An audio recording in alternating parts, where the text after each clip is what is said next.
بعد از خبر.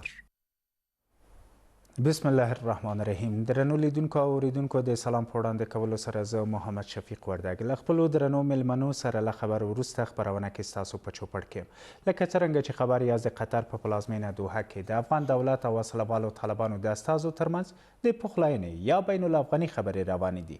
په داسې حال کې چې ټاکل شوې وه په ډیره لږه موده کې د بین الافغاني خبرو لپاره اجنډا رامنځته شوې وای او له هغې وروسته د دواړو خواو ترمنځ خبرې پیل شوې وای، خو د څلورو ورځو په تېرېدو سره تر اوسه هم د دې خبرو اجنډا نه ده رامنځته شوې چې له مخې هیوادوال له هیلو سره اندېښمن شوي دي.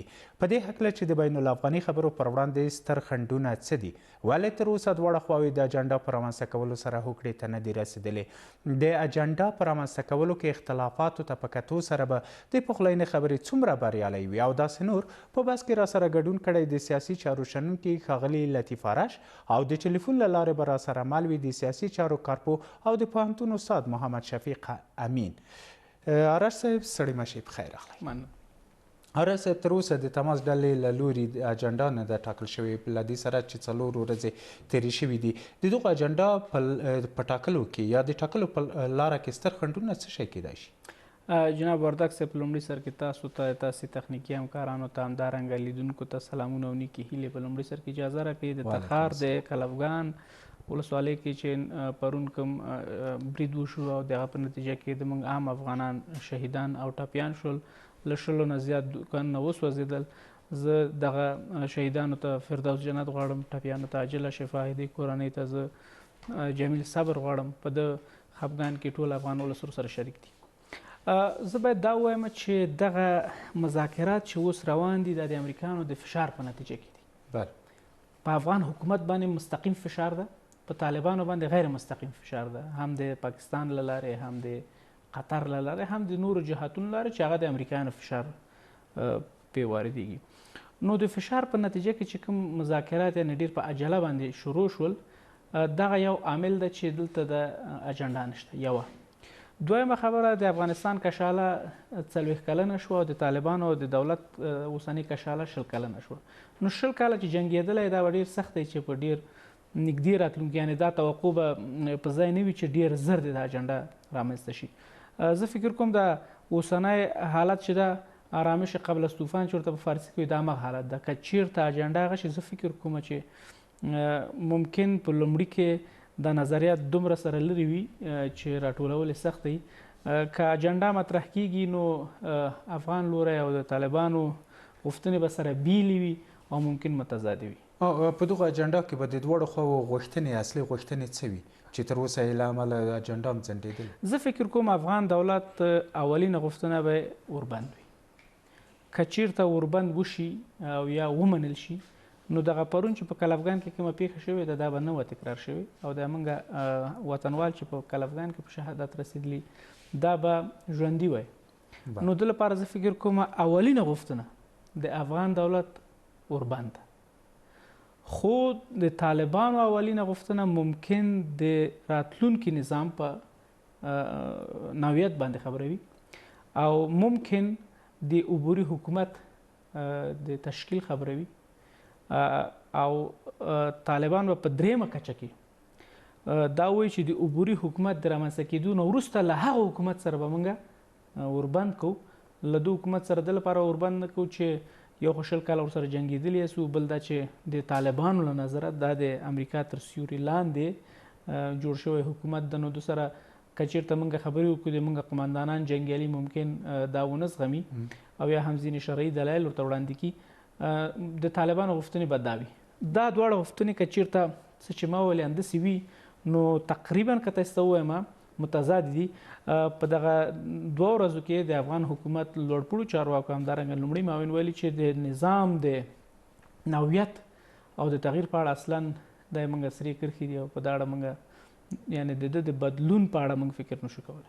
په داسې حال کې چې په کراتو افغان حکومت له سرو کرښو تېر شوی دی، نو دا ځلې څه ډاډګیرنه ده چې دوی به له دغه سرو کرښو نه تېرېږي؟ زه فکر کوم چې د امریکایانو فشار پورې اړه لري. امریکایان څومره فشار واردولی شي او دغه افغان حکومت د فشار په مقابل کې آیا مقاومت کولی شي یا څنګه چې تاسو ویلې دا سرې کرښې به بیا هم ماتې شي.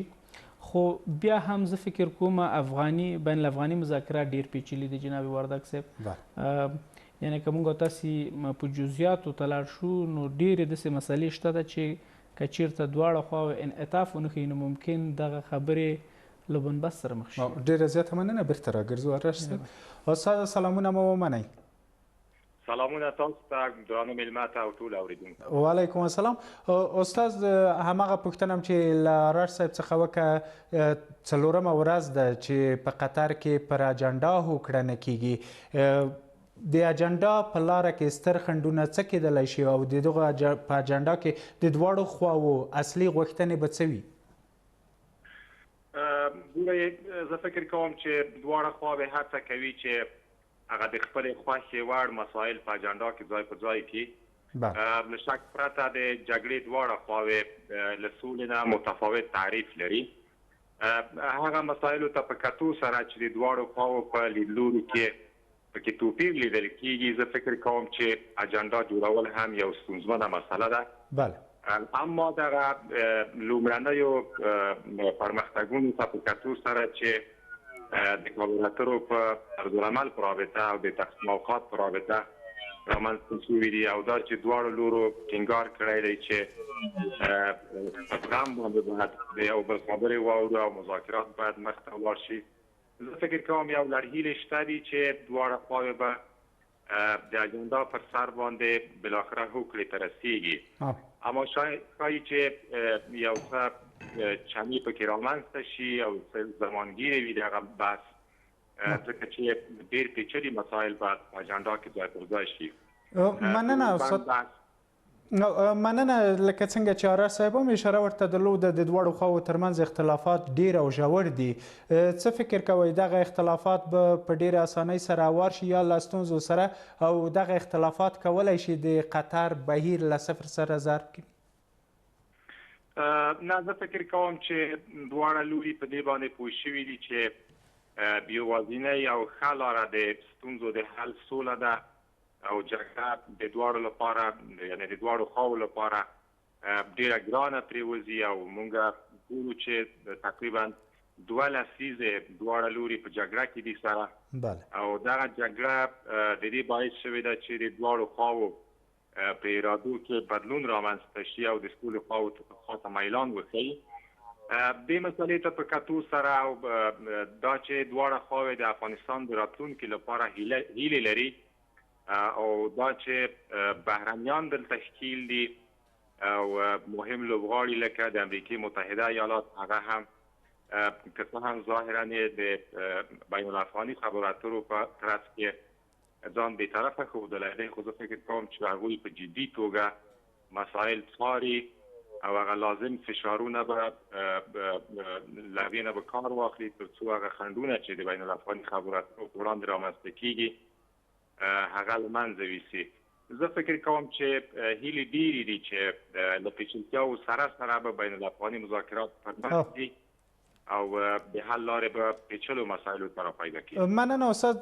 ځینې شنونکي دغه د قطر بهیر یا د افغان سولې بهیر په امریکا کې د ولسمشریو ټاکنو سره تړلی بولي، وایي که چیرې په امریکا کې ټاکنې ترسره شوې کیدای شي د دغو بهیر لوري ته هم بدلون ورکړل شي. که چیرې بدلون پکې راځي څه ډول بدلون به وي، البته په امریکا کې له ولسمشریو ټاکنو وروسته؟ ګورئ، زه فکر کوم چې په امریکې کې په عمومي افکارو کې او په هغه سیاستګزارو بنسټونو کې په کانګرس کې په نظامي بنسټونو کې د افغانستان د مسلې په رابطه یو اختلاف د نظر موجود دی، اما په ټوله کې امریکایانو پام په دې ورټول دی چې په افغانستان کې د دوی جګړه یو بې پایلې او نامعلومه جګړه ده. دوی په دې نه پوهېږي چې دغه جګړه کوم لوري ته ځي، دلته چې کوم مالي مصرف کېږي د جګړې کوم وخت ضایع کېږي، نو زه فکر کوم چې ټول امریکایان هغه نشي زغملی. د امریکې له انتخاباتو سره به د افغان شته، اما زه فکر کوم دومره ډېر نه لري بله بدل شي. زما په اند باندې د امریکې په عمومي تګلاره کې د افغانستان په رابطه به ډېر تغییرات رامنځته نه شي. بس دا دی چې افغاني اړخونه حکومت او طالبان به دواړه یو ملي مسؤلیت په محور باندې چې د ټولنې په وړاندې لري او د تاریخ په وړاندې لري په دې فکر کې شي چې پرته له دې چې امریکای ته د دغه بحران د ختمېدو ګټه سره باید د افغانانو ګټې په نظر کې وساتي او له شک پرته چې سوله او مننه استاد. غږ هم د تلیفون خراب شو استاد، کومې غږ اورئ ډېره زیاته مننه، ژوندي اوسئ.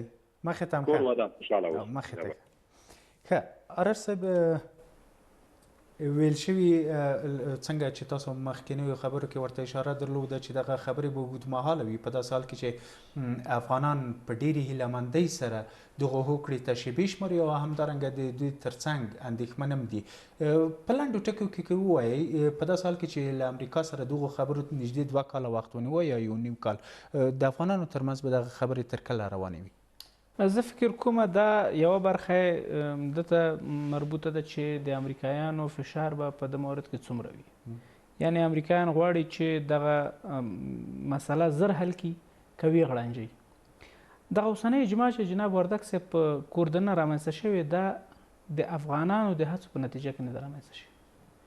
یعنی دوستم چې دغه سره موافقه لري دا د افغانانو د خپلمنځي توافق په نتیجه کې دغه د دوستم توافق نه ده ترلاسه شوی. عطا محمد نور چې خپل زوی لیږلی ده او دغه بهیر سره توافق لري، د شمال ټلواله چې په کل کې یوه خبره نه کوي، حال دا ده چې طالبان د ځان سنتي دښمنان بولي، دا ټول د امریکایانو فشار ده جناب وردګ صاحب. دا فشار دومره زیات ده چې په کور دننه تاسې له یو چا نه غیر له حکومتي چارواکو نه چې هغه هم زه فکر کوم د امریکایانو په شین چراغ ده ول چې طالبانو باندې باید د فشار یوه وسیله موجود وي، غیر له د حکومت ځینې چارواکو نه چې په غیر مستقیم ډول باندې مخالفت کوي، نور په کور دننه هیڅ نوع مخالفت له دغه خبرو سره نشته. دا د دې هغه خبره نتیجه دا ده چې امریکایانو خپل هغه اخري فشار په دې باندې وارد کړی. دویم که تاسې سیمه وګورئ، په سیمه کې هم هیڅ هیواد نه ضمني او نه هم علني د سره مخالفت نه کوي. علت دا ده چې امریکایانو په 18 میاشتو کې یو سیمه ییزه اجماع رامنځته کړې. یعنی سیمه ییزه اجماع هم د امریکایانو د فشار په نتیجه کې ده.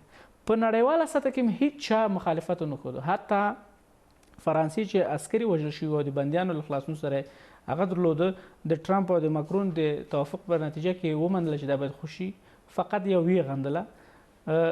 نړیواله اجماع چې رامنځته شوې دا هم د امریکایانو د فشار په نتیجه کې. اوس باید وکتل شي چې دغه 53 ورځې چې د امریکا ټاکنو ته پاتې دي، په دغه 53 ورځو کې د امریکا حکومت تر کومه ځایه غواړي دا خبرې تر کومه ځایه بریالۍ شي تر څو دې ته په ټاکنو کې مثمرې تمامې شي. که داسې فکر وکړو چې په دغه 53 ورځو کې دا مسله حلیږي، دا به ستونزمنه خبره وي. خو امریکایان به دغه مسله ته دغه د ټاکنو نه 20 ورځې مخکې، یعنې تقریبا راتلونکي یو میاشت پورې دا مسله به یو څه مخکې بیایي د خپل د فشار په نتیجه کې. او علت به دا وي چې په ټاکنو کې به ټرمپ ډېر زغر ده وردګ صاحب امریکایي ولس ته وایي چې ګوره ما هغه جګړه ختمه کړه چې 20 کاله پکې د امریکایي وینه او د امریکا د خلکو د مالیې پیسې مصرفېدلې. نو وردګ صاحب هغه څوک چې په امریکا کې د دغه جګړې نه بیزاره دي هغه به رایه ورته ورکوي. څوک چې په دا جګړې کې متضرره دي، زوی یې مړ شوی، پلار یې مړ شوی، ورور یې مړ شوی، هغه به رایه ورکوي. هغه څوک چې اوس هم په دا جګړه کې عسکر دي، په بګرام کې هغه 8,000 عسکر چې دي، په د خلیج په هیوادونو کې چې د افغانستان د ماموریت په ملاتړ کوم عسکر دي، د هغه فامیلونه به هم ټرمپ ته رایه ورکوي. نو زه فکر کوم چې دا امریکایان باید دغه حد ته ورسوي چې هلته عمومي افکار اقناع کړي. که څه هم اوس عمومي افکار اقناع کړي. پرون وړ مرض ټرمپ په زغر ډول چې د فبروري میاشتې نه راپدې خو یو امریکایی په افغانستان کې نه ده وژل شوی، او دا په د امریکا په عمومي افکارو کې ډیر زیات ژور اثر لري چې ولسمشر ټرمپ وکولی شو له هغه ډلې سره توافق وکړي چې 20 کاله د موږ عسکر وژل، او له توافق وروسته دا دومره بریالی توافق چې یو عسکر نه ده وژل شوی، یعنی یوه ته ختیم نه ده شوی. نو زه فکر کوم چې امریکایان به راتلونکي یو میاشت پورې خپل فشارونه وارد کړي، خو د ټاکنو تر ختمېدو پورې یا د ټاکنو تر ترسره کېدو پورې به امریکایان ونه غواړي چې دا مسله پای پاکه حل کړي، ول چې ډیر مسایل دلته شته دي چې د هغه حلول په 53 ورځو کې ډیر سخت دغه لاسته راوړنه به په ټاکنو کې د ټرمپ لپاره څومره ګټوره وي؟ ډیره ښه پوښتنه مو کړله. تاسو وګورئ چې ټرمپ چې کومې وعدې کړې وي تقریبا هغه د عملي کېدو په حال کې دي. ویلي و چې زه افغانستان نه عسکر باسم، هغه د تېره ورځ هغه بیان ورکړ چې 4000 عسکر به ووځي. طالبانو سره توافق شوی ده، بین الافغاني مذاکراتو لپاره زمینه مساعده کړې ده.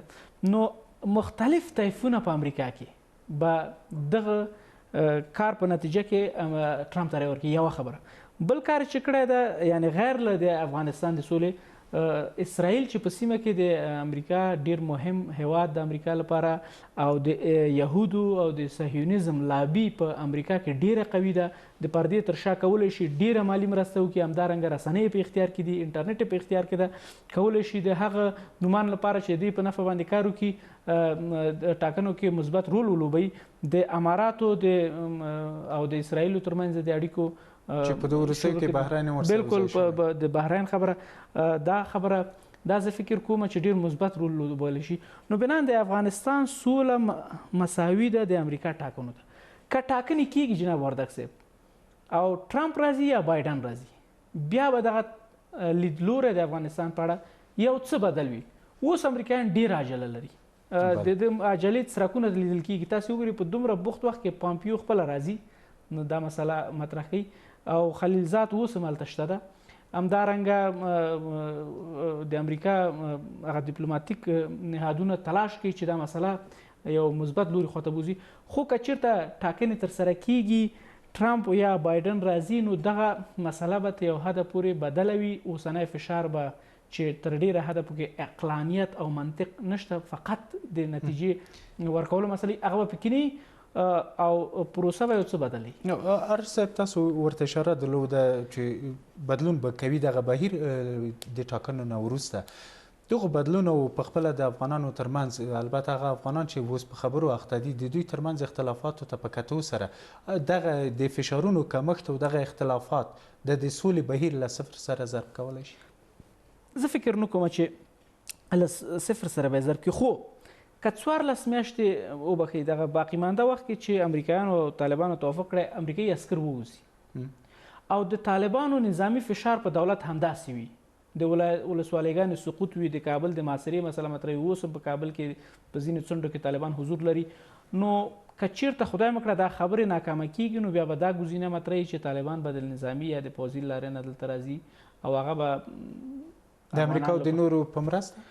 نه، فکر کوم امریکایان چې کله سیمې نه وځي، افغانستان نه وځي، نو افغان حکومت او طالبان سره چې مخامخ کیږي، د افغان حکومت او د طالبانو د جګړې په جګړه کې چې کله امریکایان نه وي، یعنی هغه هوایي ځواک چې اوس امریکایان کاروي او ډیر موثره ده، که هغه نه وي نو دا امکانات شته ده چې طالبان په نظامي لحاظ باندې ځینې سیمې لاندې کړي او د ده په نتیجه کې ممکن دغه د بین الافغاني مذاکراتو بڼه بل ډول شي. اوس خو بعض د طالبانو دا ده چې موږ ټول په راتلونکي نظام کې شاملوو، یعنی معنا دا ده چې د حکومت ترڅنګ چې څه سیاسي طیفونه دي دا به په راتلونکي نظام کې وي. خو که چېرته امریکایان وځي او د دوحې خبرې نتیجه نه ورکوي او طالبان پوځي بریا ته په اصطلاح داسې فکر وکړي چې د پوځي لارې نه کامیابیږي نو بیا به دغه اوسني مسایل چې دوی مطرح کړي دا به هغه وخت کې نه مطرح کوي، بیا به د فتح او د هغه مسلې د غالب او د مغلوب مسله. مننه.